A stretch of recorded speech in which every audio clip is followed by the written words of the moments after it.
दोस्त, यह एक ऐसा बिजनेस आइडिया है जिसे देखकर आपको आनंद आ जाएगा। आप भी चाहोगे कि आपके शहर में भी ऐसा कुछ होना चाहिए। अगर आप नहीं करोगे तो किसी और को यह बिजनेस रेफर जरूर करोगे, क्योंकि बात सिर्फ बिजनेस की नहीं है, बात हम सबके संवेदनशील विषय का है, अपनी संतान की चेहरे पर मुस्कान की है। नमस्कार दोस्तों, मैं शशि विश्वकर्मा आपका दोस्त और इस वीडियो का होस्ट आप सभी का स्वागत करता हूं आपके अपने चैनल पे।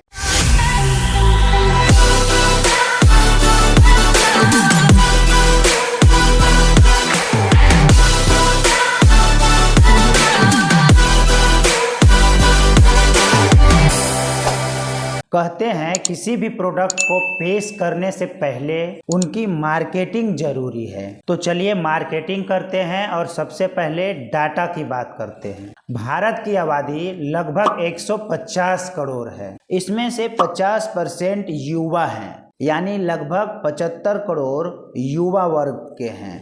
या तो उनकी शादी हो गई है या तो फिर होने वाली है, यानी कि इनमें से ज्यादातर का घर में संतान आने वाली है। घर में बच्चे आएंगे तो खिलौने भी आएंगे, लेकिन चीन वाले खिलौने बच्चे का हेल्थ के लिए बहुत हानिकारक है और भारत में बनने वाले खिलौने स्वास्थ्य के लिए नुकसानदायक तो नहीं है, परंतु महंगे बहुत होते हैं। अब एक नए प्रोडक्ट के बारे में जानते हैं। अब अपने बिजनेस टॉपिक पर आते हैं। टॉय एक्सचेंज स्टेशन शुरू कीजिए। बच्चों के स्वास्थ्य के लिए और उनके डेवलपमेंट के लिए जितने भी खिलौने जरूरी होते हैं वह सब आपके स्टेशन पर होनी चाहिए, फिर चाहे उसकी कीमत कितनी भी क्यों ना हो। यहाँ पर खिलौने सिर्फ बेचे नहीं जाएंगे बल्कि एक्सचेंज भी किए जाएंगे। उदाहरण के तौर पे हम समझते हैं कि जो व्यक्ति अगर जनवरी महीने में एक खिलौने लेकर के गया था, वह फरवरी में फिर से खिलौने खरीदना चाहता है, तो जो पहले वो जनवरी में खिलौना लिया था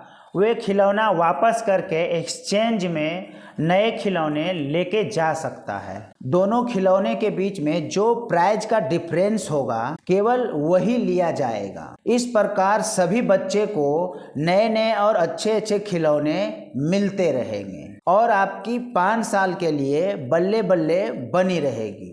जिस बच्चे के पास आपका खिलौना एक बार पहुंच गया वह अगले 5 साल तक आपके दुकान से एक्सचेंज करा सकता है। यह बिजनेस कॉलेज विद्यार्थी और जो कंपटीशन की तैयारी कर रहे हैं उनके लिए यह एक डबल बेनिफिट वाला बिजनेस है। आइए समझते हैं डबल बेनिफिट वाला बिजनेस क्यों है।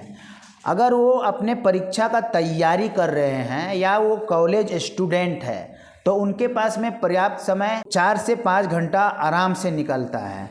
जो 4 से 5 घंटा उनके पास है उस समय को इन्वेस्ट करके ये बिजनेस बहुत ही आराम से वो चला सकते हैं। यदि आप बाजार में दुकान ओपन नहीं कर सकते हैं तो वीकेंड पर स्टॉल तो लगा ही सकते हैं। इसके कारण आपके पढ़ाई के साथ साथ आपकी कमाई भी होती रहेगी, लेकिन इसके साथ साथ आपको टॉय इंडस्ट्रीज के बारे में पूरी नॉलेज मिल जाएगी। फिलहाल इस इंडस्ट्रीज में जबरदस्त स्कोप है। इस क्षेत्र में कई नए प्रोडक्ट की जरूरत है। उस प्रोडक्ट को देखते हुए आप अपने नए स्टार्टअप का शुरुआत कर सकते हैं। अब बात कर लेते हैं इस बिजनेस को महिलाएं किस तरीके से शुरू कर सकते हैं। बच्चे और उनसे जुड़े हुए प्रोडक्ट में महिलाओं का सबसे बड़ी महत्व होती है। 90 के दशक तक महिलाएं ही अपने बच्चों के लिए खिलौने बना करके दिया करती थी। यह गुण अभी भी महिलाओं का ब्लड में है। पहले हाथ से बनाती थी,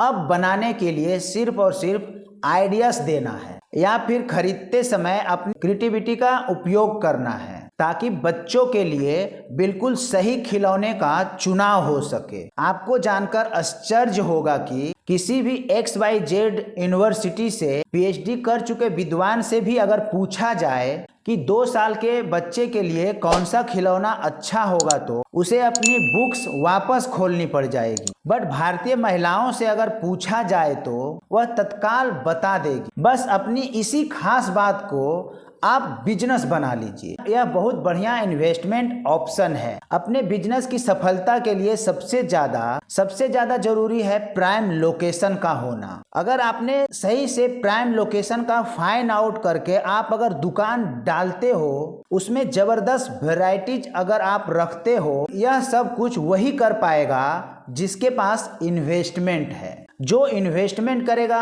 वही हाई रिटर्न कमाएगा। विदाउट इन्वेस्टमेंट कोई भी बिजनेस शुरू नहीं होता है। अगर आपने इन्वेस्टमेंट करके प्राइम लोकेशन पर यह शॉप खोल दिया तो आपका बिजनेस को 4 चांद लगने से कोई भी नहीं रोक सकता है, क्योंकि एकदम से न्यू बिजनेस आइडिया है। सबके घर में खिलौने होते हैं, बट उस खिलौने से परेशान होकर के माता पिता ये शॉप में आ करके एक्सचेंज करा सकते हैं और दूसरे खिलौने भी लेकर जा सकते हैं।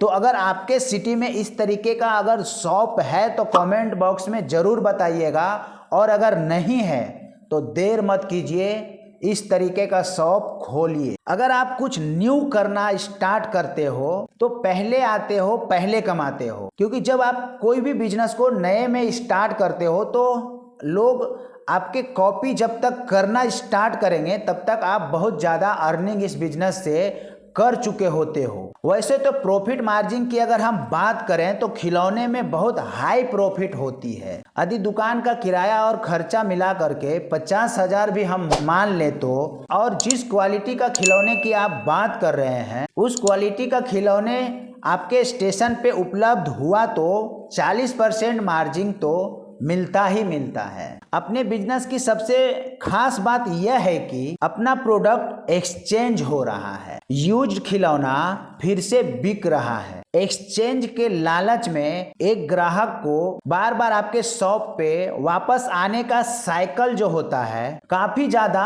बढ़ जाएगा। इसके कारण आपका जो प्रॉफिट मार्जिन है वो भी बढ़ता है।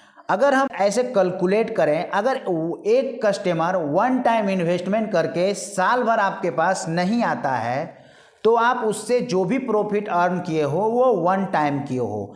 अगर वो एक कस्टमर है जो 2 महीने में वापस आता है और साल भर में आपके पास 6 बार आता है, अगर 1 महीने में अगर 2 बार आता है तो 1 साल में 12 महीना होता है, और 12 महीने का अगर कैलकुलेट करते हैं तो पूरे साल में वो आपके पास 24 बार आ रहा है।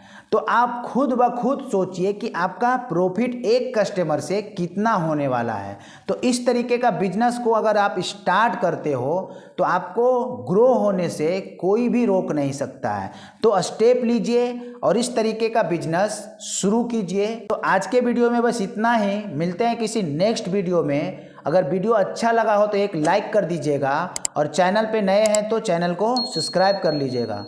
तो मिलते हैं किसी नेक्स्ट वीडियो में, तब तक के लिए आप सभी का हाथ जोड़ के प्रेम पूर्वक धन्यवाद।